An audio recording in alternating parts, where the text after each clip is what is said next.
Welcome to Life-Changing Challengers, the podcast where passion meets purpose. I'm Brad Minus, your host, guiding you through stories of transformation and triumph, from endurance feats to overcoming adversity. Our guests defy the limits and inspire action. Ready to ignite your desire and incinerate your barriers? Join us. Your journey to the extraordinary begins now.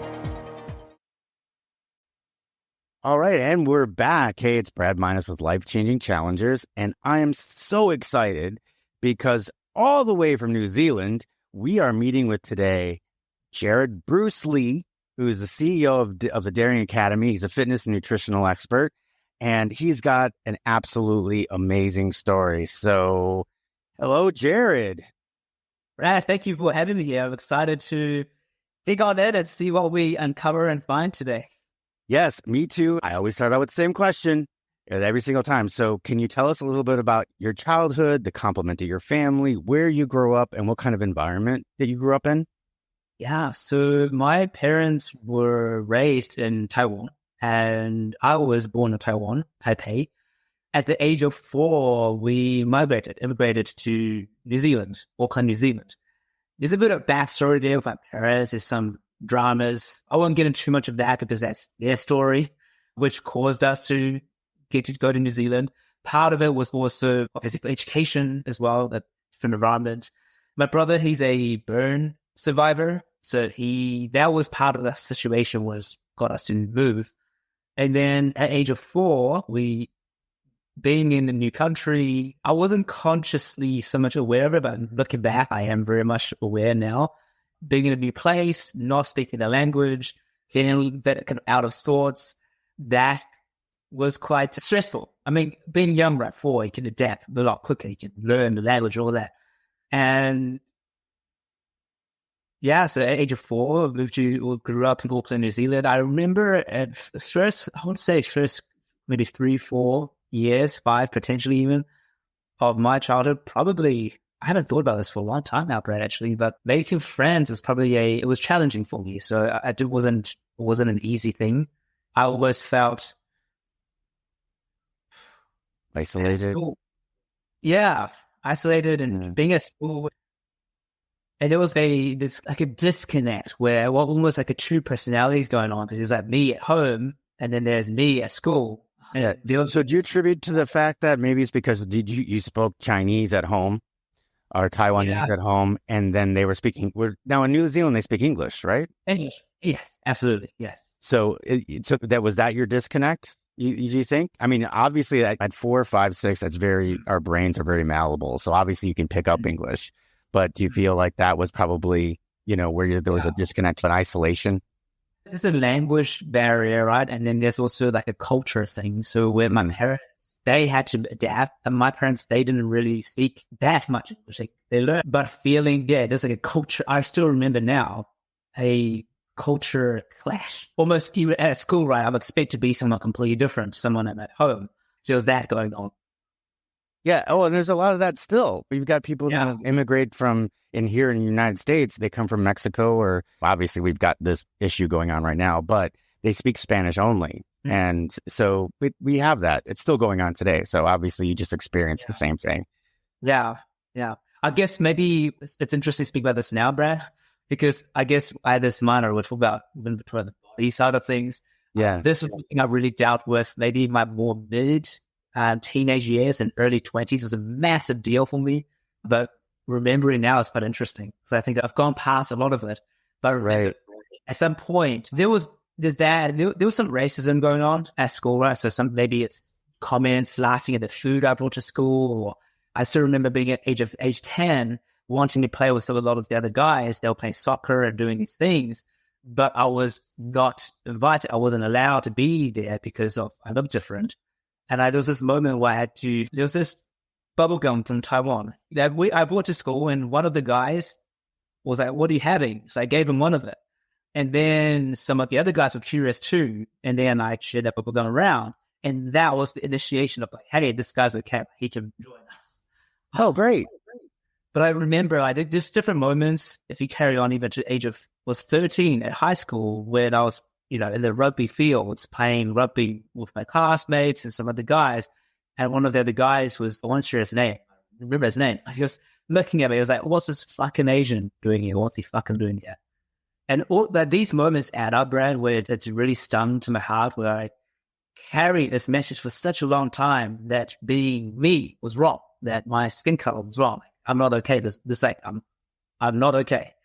And I guess that fed in later on to some of my journey with body changes. Okay. So speaking of the body, so what do you think that what would you look like back then? Just to give us an idea of where you started and where you went to. Yeah. So I wasn't physically fit. My fitness wasn't really a big part of our family. I wasn't like big, but I was on the chubbier side. So at the ages from 5 till maybe 13, 14, I would get teased often by family friends or people around me. It wasn't terrible. It wasn't like, you're terrible. It wasn't really intentional shaming, but with simple things like squeezing my cheeks. You're so chubby. You're so cute. My dad would tap me on the stomach. Like, oh, your stomach is getting rounder, it's getting bigger, and all these different comments, right? As a kid, like that, to me, I remember just being like, this is a lot of shame was around my body with that. I remember getting really angry or frustrated, being like, no, I'm not this chubby. I'm not this, I don't want to be this cute, chubby kid. People were squeezing me. And yeah, there was anger. There was resentment around that. It was that frustration. That caused any issues between you and your parents? That wasn't, so the parent side of things, started from around the age of 8, or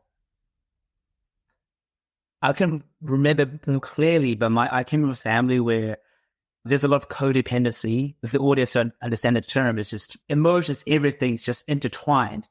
But my parents would fight, so argument. And sometimes it was physical, sometimes verbal. Oh. There was a lot of love in our family at the same time, because there was a lot of beautiful moments. Because I want to make this really clear when I share this story, right? People might see my story and go, oh, he just had this terrible childhood. No, there's a lot of the people. We went traveling, we had loving moments, but those fights would happen, I would say, sometimes a few weeks, sometimes a couple of months. And what started from then, which I only started to truly uncover, Brad, only since 2020, so 3-4 years of this emotional component, there was a lot of fear, anxiety. This feeling that any moment something can blow up and go wrong. And I still remember being a kid with my siblings. I've got a brother and a sister. I'm the youngest of 3. We would maybe hiding in our rooms, hearing all the screaming matches, crying, just feeling. I remember my body just feeling in terror of, when is this going to end? Wanting to mediate, fix my parents' relationship. I want them to be okay. Feeling like my family's breaking down in front of my eyes, and all these different feelings. Fear, right? Anxiety of any moment, something could snap, something could go wrong. And this is only since, obviously not the time, but my dad, he had a really rough childhood, and that was shown in our family. So yeah, they bring the baggage into the family, and it just shows up at certain points. And obviously, it affected you. You cared about your dad, so obviously, bringing some of this in, it would probably have just affected you in that way. At what point did the body shaming come to a point where you really started to think something's got to change? Yeah, the body shaming really. So it grew worse, I would say, actually. So first, I think there was a combination of things, right? So the family environment, the shaming about the chubby side of things, some of the race things. At age 13, I started to come to terms of my sexuality. So being gay, I hated it at the time. I was trying to shove that away, pretending that was unreal. There was a lot of shame and judgment around that. So all that combined, almost, I felt I wanted to control my body at that point, being 13. I still remember it was terrible. I went to school and I did this weird game with my friend where it was like we'll make these sandwiches pretty much out of how low calories we can make these sandwiches and how crazy. It would just be a teeny bit of bread, and it would just be cucumber and carrots. And at 13, 14, that's all the nutrition you need. And I started to go on these diets, wanting to fix myself, right? I think really there was other stuff going on, but I was trying to fix things. And then it got truly, I would say, and there was compounded. I started putting myself out there age of 16, 17 in the dating world. And then having been rejected on like dating scene, right? And by rejected, I mean, so maybe there was like online dating where, there's so much coming up, right? So take your time. This is good because a lot of people go through this. So online dating, me coming to terms with my sexuality, and it's almost me trying to escape, right? I wanted to find love somewhere. I wanted to find acceptance somewhere, like somewhere I could be seen and heard. At ages of 12, 13, I think as a teenager, I started to, with the fights at home, I pretty closed off a lot of my thoughts and feelings from my parents. There was no real freedom, especially with the sexuality too, to just be myself. And I could just share everything. And then imagine going on online dating, because that was the only way, how else did I meet people at age 16, sending messages, getting nothing back. I still remember this very moment where someone, I think I had a name, was that Sweet Boy or Cute Boy? Calvin was my alias name. Someone actually went out of the way. It was like, hey, there's like nothing cute about you. There's nothing, you're not attractive, there's nothing cute about you. And then the crickets, right? So like when you're trying to put yourself out, like, come on, like you're almost like, or seeking validation so much. I needed approval because I didn't have that approval within on myself. And that made things worse. It's like, hey, I got to change my body to be accepted. But what that actually did, Brad, was terrible. I did things. I went on the dieting side of things. I would go on these long half marathon runs. I've done marathon runs too, but half marathon runs every weekend just to like lose. I'll try all these different things with workouts that just didn't work. But there, what I was doing was I would starve myself almost, and then I would binge like crazy. I still remember very clearly, age 20, I think it was 2020. I was an accountant back then. I was following the path of what's the right thing to do. So I was an accountant. I was good with accounting, and I was sitting inside my Toyota Corona car where after work, I was so fed up. I would go, or even in between, I would drive to the supermarket. I would go in, buy a big bag of chocolate, Hokey Pokey Crunchy, we call it New Zealand chocolate. I would go into my car. Within 10 minutes, I would scoff the whole thing down. Gone. And that binge eating, I would do things like that with ice cream, with crisps, everything. And it was terrible. So I was on this crazy cycle where there was this huge addiction, obsession with food. Every thought was food, like, what do I need to do to control this? But it just made things worse because I would go nuts on food, go on this diet, I'll shame myself. You're terrible. You're a terrible human being. You're looking like shit. I look at myself in the mirror and just shame myself. So I feel again, I go for a 20K run. And just think about it now. This is so foreign to me now, but I still remember it and it feels so upsetting for my body. Oh, I can understand. Now, I have to ask this because you've already alluded to your parents and you've alluded that things were tough. So I'm just going to ask is when did you come out to your parents and what was that like? And did that affect you? Yeah, I only came out to my dad in 2020 at age 30. Oh, wow. I came out to my mom. I first came out to my sister. I remember in my bedroom at age 15. And shortly after, I came out to my mom and then my brother.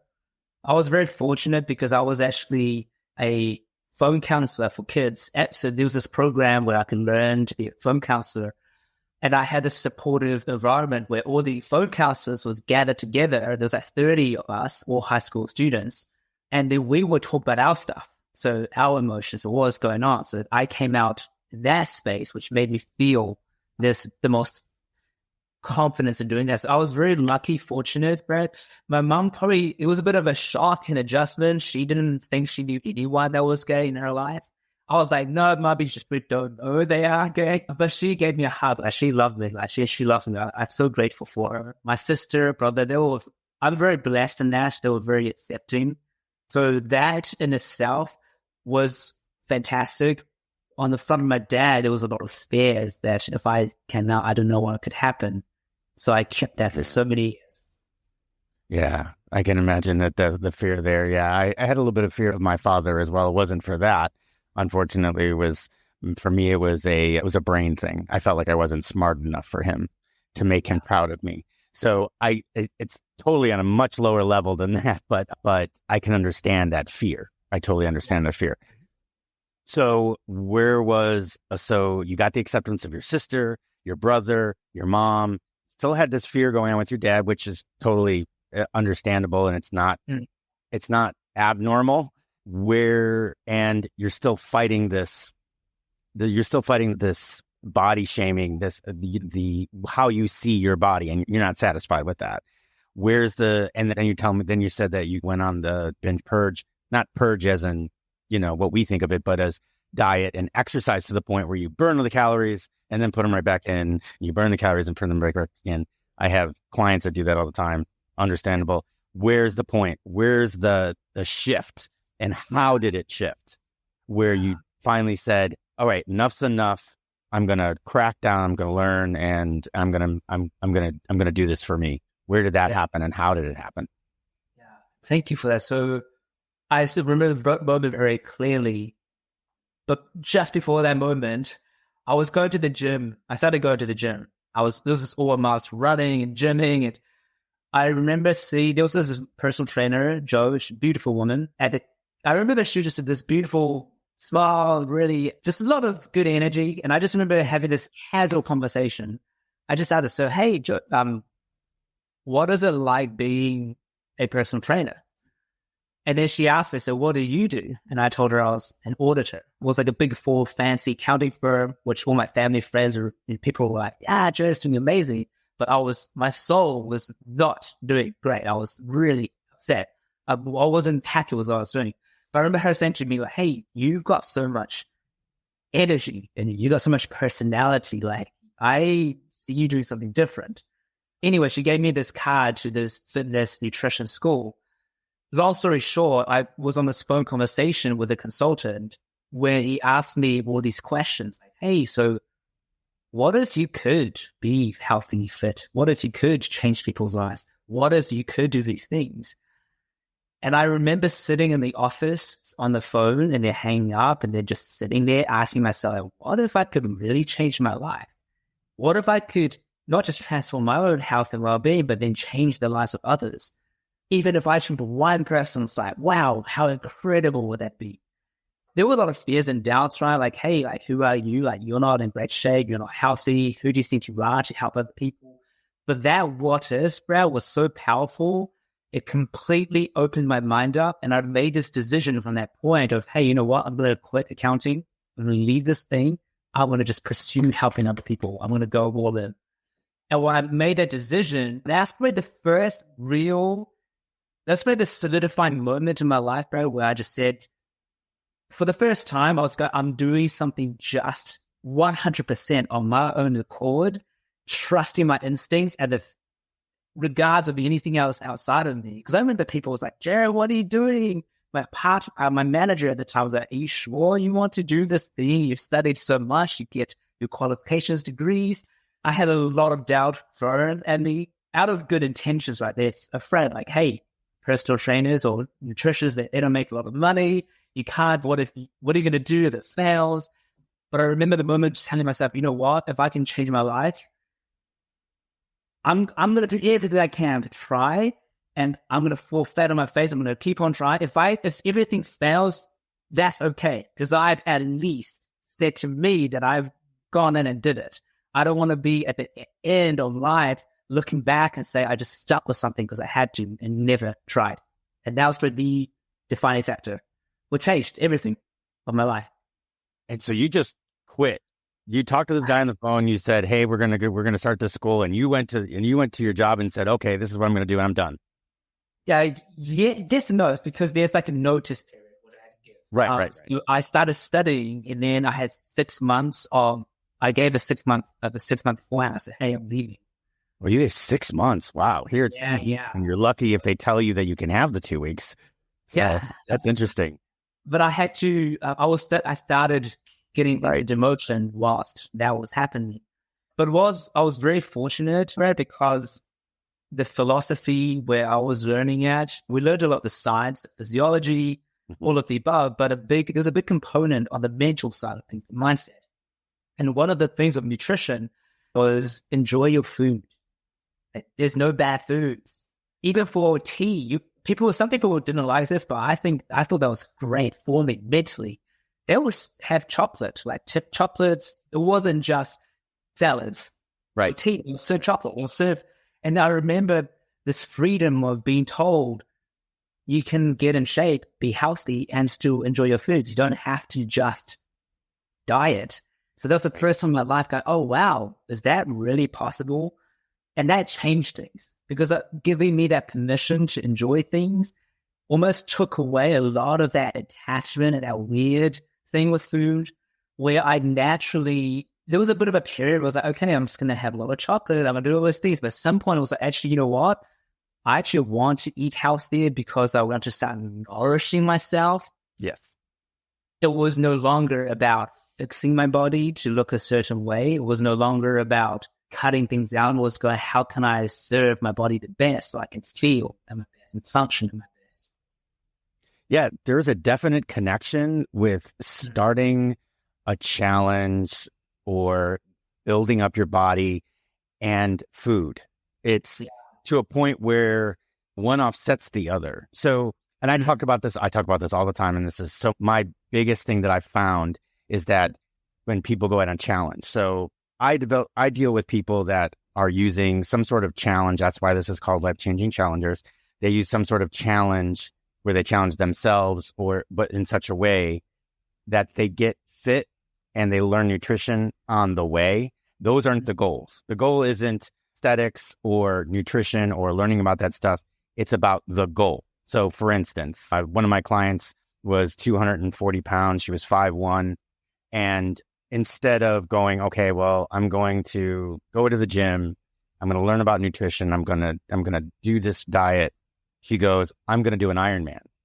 I'm going to do a full Ironman. And 18 months later, he was 120 pounds sitting on the beach in a size small wetsuit, ready to jump into the ocean. You know what I mean? She took and she learned it on the way. But the thing is that while we were doing the biking and the swimming and stuff, she's like, well, you know what? I just burned so many calories. I just worked myself. I'm not going to put back into my body stuff that is not good for it.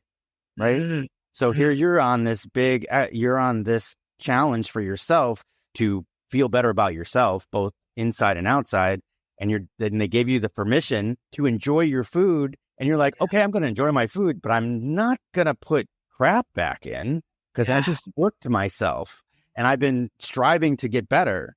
So I'll enjoy my food, but I'm going to enjoy good food. Is that kind of the way that you were thinking about that point? Absolutely. And I love that story, right? That's fantastic. That's accelerated me on that beach. And that goal and having something exciting that she's going towards, and that's beautiful. And that's exactly right. So when having their mindset, I started competing in powerlifting as well. So as part of starting to run a personal training studio, I very much believe it. If you want to help people, practice what you preach. So I had my own training. I got my own help. And then one of the trainers that I was helping me actually run the studio with my business, with my workouts, saw potential in me with powerlifting. So he got me into that. And that was exciting too, similar to the story that you just shared, Brad. So I started to feel my body to get stronger. I feel my body to perform and do better in the sport. And that was a big, powerful factor.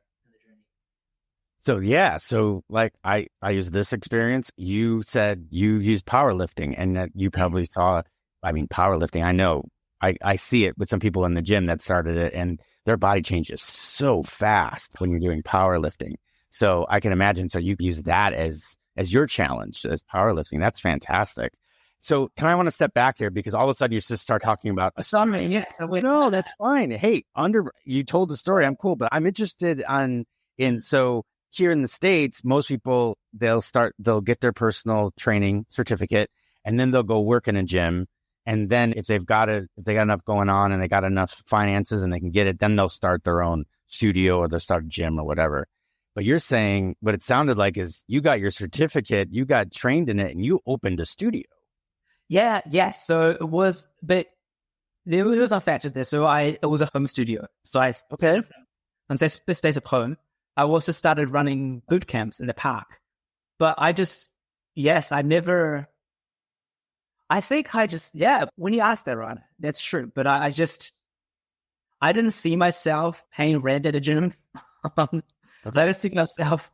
I think that was a deciding factor for me at the time was I want to do my own thing. I had that taste of what if I could create this thing according to my vision, and I just ran with it, and I just didn't look back from that.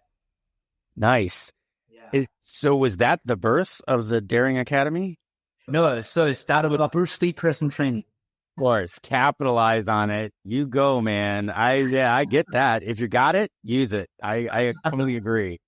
At first, a lot of the coaching when I did was primarily fitness, personal training, nutrition.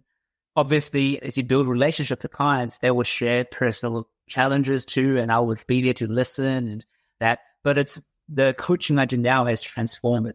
The Daring Academy is also 10, 20, 30 steps ahead from that. Okay. All right. So you started with boot camps and training out of your own home. And I know plenty of people that do that. So it's a regular progression. How long did you end up doing that? What was the next step? Yeah. So I did that for good. You know what I love, Brad? I was thinking about this the other day, actually. There's nothing like starting and just going all in on something. I remember that excitement and buzz of the fears of the unknown. Am I going to get a client? Is this going to work out? But that lasted for a good 2-3 years of just building. But at some point, I think my dating life got in the way for a little bit where maybe for a year or so, there was a bit of almost like a passion, maybe not lost, but I got into the grind of things where it became, I was running it by myself, right? And I had personal training friends, but I was almost in a bit of a plateau where I felt a bit stuck, just going through the motions for a year or so. This is going to take on a complete detour, Brad, but I started singing, performing when I was 15, 14. And the same mentor from the fitness college, she's heard me sing. She loved what I was doing. And every single time she saw me, she saw leadership potential in me. But I remember she would always ask me, so why are you not performing professionally? Why aren't you doing this thing? Every single time I'll say, hey, I've got personal training clients. I'm doing this studio thing. I can't leave them behind. But at one point, I remember she asked me a similar question to when I started training studios, like, hey, if you were offered a performing contract right here, right now, and you can be the lead of the show, would you do it? And I remember I'm like, okay, damn it, I think I would. So I did it all over again, Brad. I packed up and I decided I was going to audition for schools in London to go perform in central London, like West End, and do this thing. I made that decision back, I think it was 2016, start of January 2016. No, it was end of 2015. But within 3-4 months, I sent off these applications, was accepted into 3 of the top schools in London. And then by September 2016 that year, I packed up, left everything, had support of amazing people, my friends, family, social support in New Zealand. They were super great with this. And I went to London to study for a year of Masters in Musical Theatre. Bit of a detour. Sorry. You have no idea how similar you and I are. Okay. Like, no clue. So I got out of the military the first time. Well, I had done musical theater and studio theater prior. Wow. Okay. And then I went into the military, and towards the end of the military, I went and I saw a show. I was living in DC. I saw a show and I was like, oh my God, I need to get back on stage. Yeah. And so I started going back on stage. And so right afterwards, for the next year, it was show after show after show. Awesome. So I get it. I totally get it. Now, I was more of an actor, more studio theater. I did do musicals and I love to dance. I grew up ballet, tap and jazz, modern. So I get it. And I did musicals. I enjoyed studio theater more, but I totally understand. I've been in triathlon and stuff for a while, and I keep telling myself, you know what? I'm going to take a season off and go do some theater and then come back. It's because I get bugged. So I get it that you just come back. So, all right. So how long were you singing and how did you find your way back? Yeah. Thank you for sharing that, Brad. Sometimes especially with when I Instagram with that, I don't share too much of that because sometimes I think it confuses people. Well, who is this guy? But what happened was after I started performing in London, I did a few shows in Germany, and then I started touring around the world on a cruise ship as one of the lead singers. This was, but then COVID happened. And then COVID happened, so I was sent back home to New Zealand. And just backtracking a little bit, Brad, during my year studying at the Royal Academy of Music was probably another massive life-transforming part of my life, because I think what happened was I grew very comfortable with the personal training studio. I knew what I was doing. Everything just made sense, right? A lot of those feelings that I experienced in my childhood, I never truly addressed it. I never really addressed or healed that side of myself. But when you're training for acting, you can't not be vulnerable. So there was a lot of, plus I was 26 and I was surrounded by this incredible 20, 21, 22-year-old performers who were just more experienced. I felt like I was going backwards, but I'd stripped away a lot of my armor and shell where a lot of those feelings started to come up. I cried the most ever probably in 2016, 2017 in that year, just from everything, like the pressures of this, everything, life-changing. But I think that led on to a few things, Brad, which if we go to 2020 now with COVID, with all of that, 2020, 2016, I started meditation. So I started to learn how to meditate because of my dating struggles. But I remember the moment in 2020, I was staying back home, living with my parents again. At the age of turning 29, turning 30, I was living with my parents. I was meditating a lot. There was suddenly 8 months of nothing, being unemployed. I was spending a lot of time with myself. And then I remember my parents got into another fight. And I was brought back a lot of things. But there was this moment in this conversation with my father. So my mom got into a car crash. And she was fine, but she did some whiplash, but she was okay. But my dad, this was after a fight, right? So my dad, I think he's probably going through guilt. Maybe like he caused it and there's a lot of stuff. I remember seeing my dad in tears in front of me. And my usual old self would have tried to fix their relationship again, do the same thing that never worked. But because I was being the meditation, spending time in nature, I was so present with myself. I remember this very clear moment in the garage. I was looking at my dad's eyes and he was crying. And for the first time, I didn't see him as my father, but as a human being with all his flaws and ups and downs and just everything as a whole, holistic, just without the attachment of my childhood and every baggage I've accumulated. And there was this eureka, this crazy moment of, it's really hard to describe it, but I felt almost all those nearly 30 years of stuff went boom, just left. It's almost like a spiritual thing where my whole body, I still remember this moment so well. I felt this tingling light sensation top of my head, and I was so more alive than I've ever felt. And I felt this, even with my dad crying in front of me, I felt this joy, not so much for his pain. Like I was thinking love just for life. This joy, like my intuitive self came through for the very first time. And that was, people thought there was a whole week of just bliss from that moment, Brad, of just this, wow, this is what life is. I remember I started going on Facebook Lives for the first time.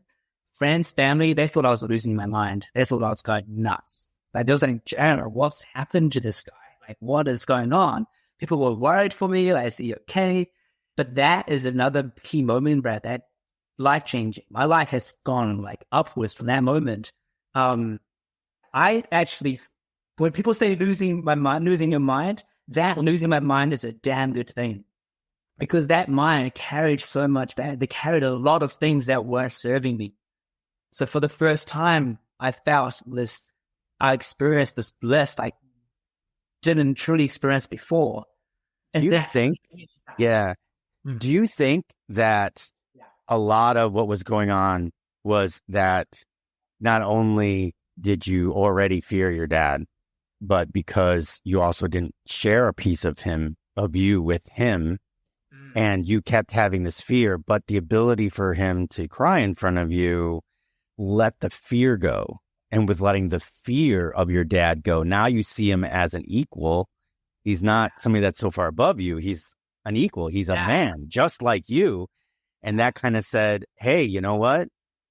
He's a guy just like me. He has feelings just like me. He's vulnerable now, just like me. I don't need to be fear of him. And that just let the floodgates go. Yeah. Did you hug your dad at that point?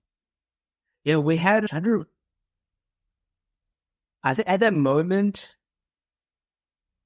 I think he saw me smiling, and there was like, I saw his eyes, even behind the tears, I saw his eyes light up in a way, like a recognition, where he almost, when I think about it now, it's almost like there was a cry, there was all that stuff going on, but he almost like, I could see that there's that light behind all that stuff. And I think I gave him I gave him a hug. And I went for a run after that, I think. I'm trying to remember the specific details now, Yeah, see? Yeah, that makes a lot of sense. But that is I'm not a psychologist. I don't know. But it just, you could see that. I know that it happened. I had almost had the same experience where I grew up with a fear of my dad. I wanted him to be so proud of me, and any little tiny failure was detrimental to my life. And I remember at one point finally seeing him as a person. And that's why was my hypothesis of what you went through, because I went through the same thing. But all right, so you finally got rid of the shame and this whatever it was that you were holding on to. So what happened after that? What happened with your business? What did you do professionally after that? So this was my partner, my now husband. He was living in London. I was in New Zealand. We're trying to find a way to be together. But what happened after that week, was I had that 1 week of bliss, right, of the shame gone. But it wasn't, I wish it was that straightforward and that just lasted another life. I understand. What actually happened was, I remember, so I was going on these Facebook Lives because I felt my heart wanted to share that with the world. Something just came as I wanted to share it, right? Even if some people thought I was going nuts.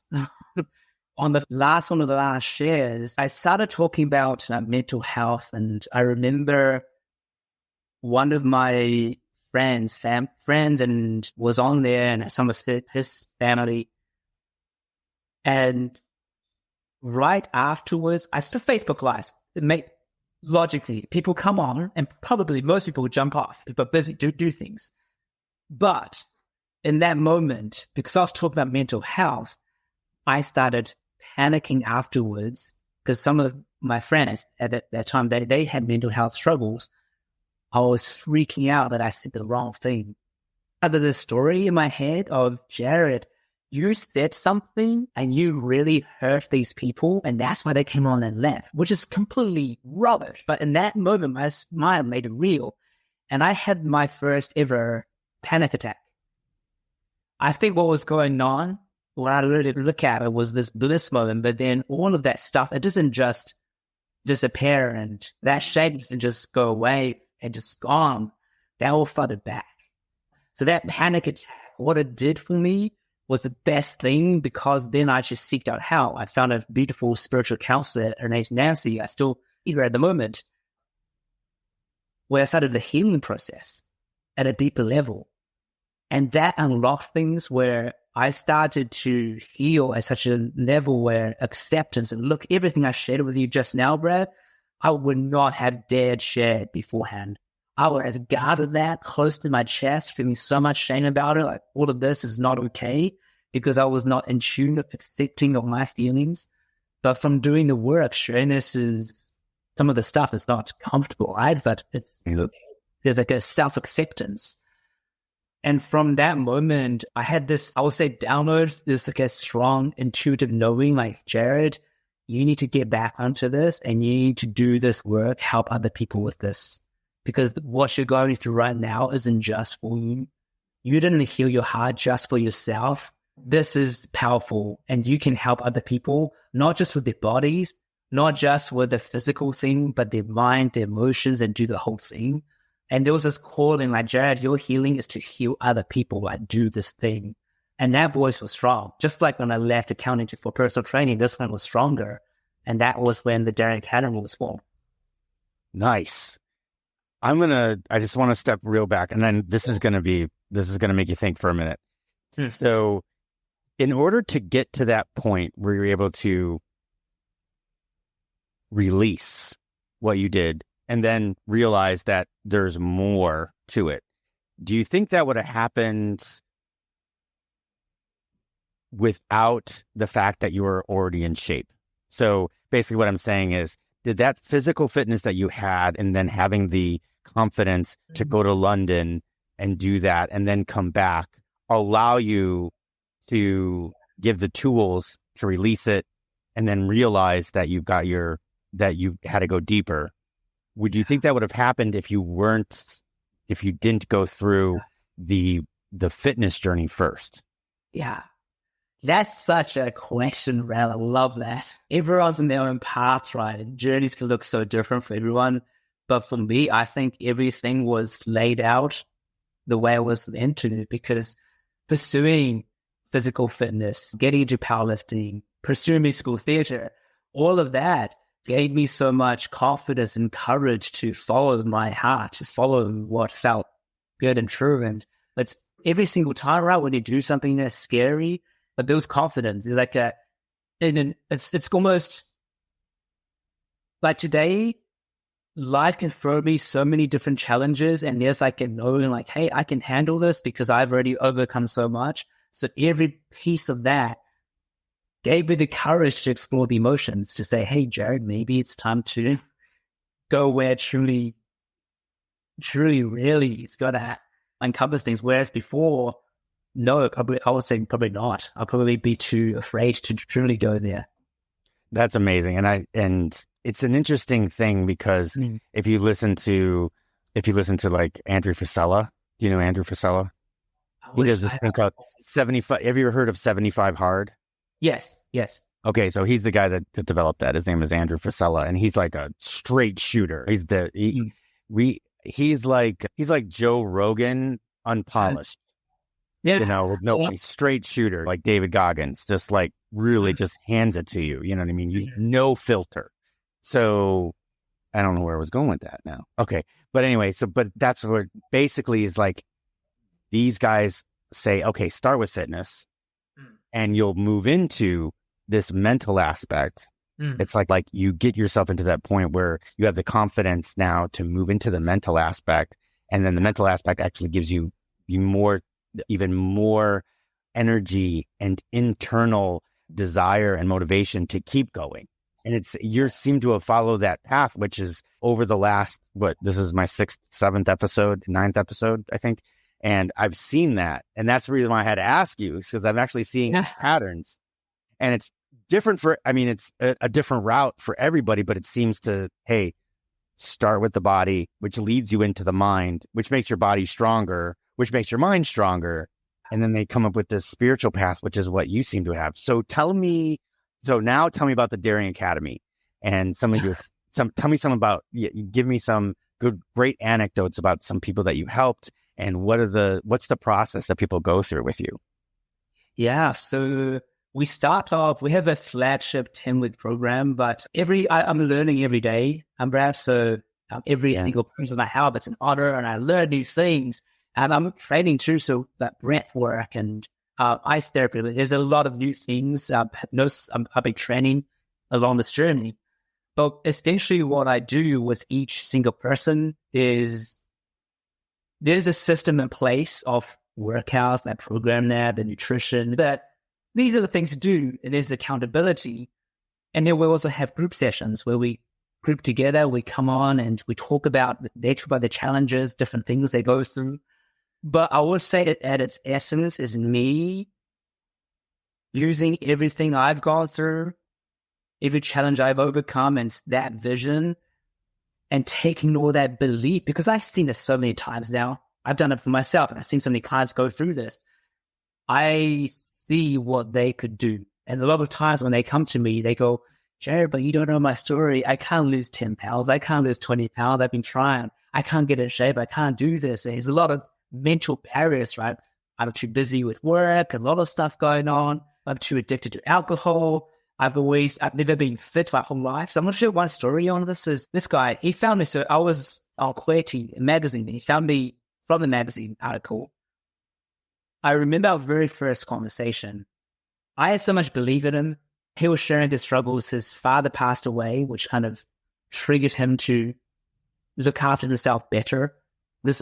And then he wanted to look after his health. He also wanted to look and feel better. And I was like, yeah, we can do this. We can do this. At the back of his mind, he didn't tell this to me on the day, but only months later, that he was going, Jarrod is dreaming. He's very optimistic. He doesn't know my situation. He doesn't know who I am. He doesn't know I can't do this. I can get maybe a bit fitter, but I don't think he truly understands. But just every step out, we just dug in. So every time those fears and doubts would come up, I would just, reflect back to him, like, this is the vision. We can get you here. One step at a time, the workouts and nutrition. I do a lot of deep mindset work with the people I help as I get them to envision. Let's say with an Ironman or with powerlifting, athletes do this, right? So we envision success. What does that success look like? What does that feel like if you're inside their body? What are you going to do when you're 20 pounds lighter, when you're really healthy, fit, strong? What are you going to be doing? And I just get them to just continuously see that every single day at the face of fears and doubts.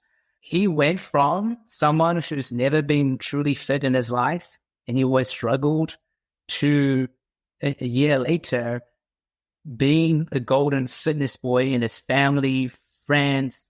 And he's in his mid to late 30s now too, by the way. So we're not talking his 20s or 30s, like mid 40s. He's in the best shape of his life. He's brought on a lot of incredible other guys who's all changed their lives too because of them. And now fitness is the most normal, natural thing for him. Eating healthy, all of that is so ingrained in him now. And that's so exciting. Yeah. Yeah. And then that's right. That's the biggest thing, right? Fitness and nutrition should be like brushing your teeth. Yes. You know, it basically should be. Now, obviously, my clients are different. They've got a race that they're doing. They have a challenge that they're doing. They're climbing mountains. They're doing ultra marathons and all that stuff. They've got something to look forward to. But you know it, them getting up, doing the workout, finding the workout, doing their nutrition, it's just like brushing their teeth. You know what I mean? But what they get out of it when they're on these really long runs or on these really long bike rides, they're doing 5,000 meters in the pool. It's what's going on in here. Yes. That is what becomes healthy. So yeah, it's an incredible, totally incredible feeling. And when you see other people, just like you said, just like how you just like glowed, you know what I mean? When you talk about this person, you just glowed, and people say that all the time. It's like if I've done the race or I'm just there at the race and I see my clients coming across a finish line and they're smiling and I'm just like, it's like the best thing in the world. So I get it. It's addictive. Yeah. It's definitely addicting, but the fact that you're accomplishing something, that you're out there. So you're in New Zealand now. You said that you've been traveling and Ron, what have you been up to lately? What's been going on? Yeah. So my partner, we actually did a 1 year because we have our guys are based in America, Europe, all over the world, Asia, Dubai, Canada. So we actually decided, we've been in Auckland for nearly a year now, but we're packing up and going again. So we're starting first with Toronto in June.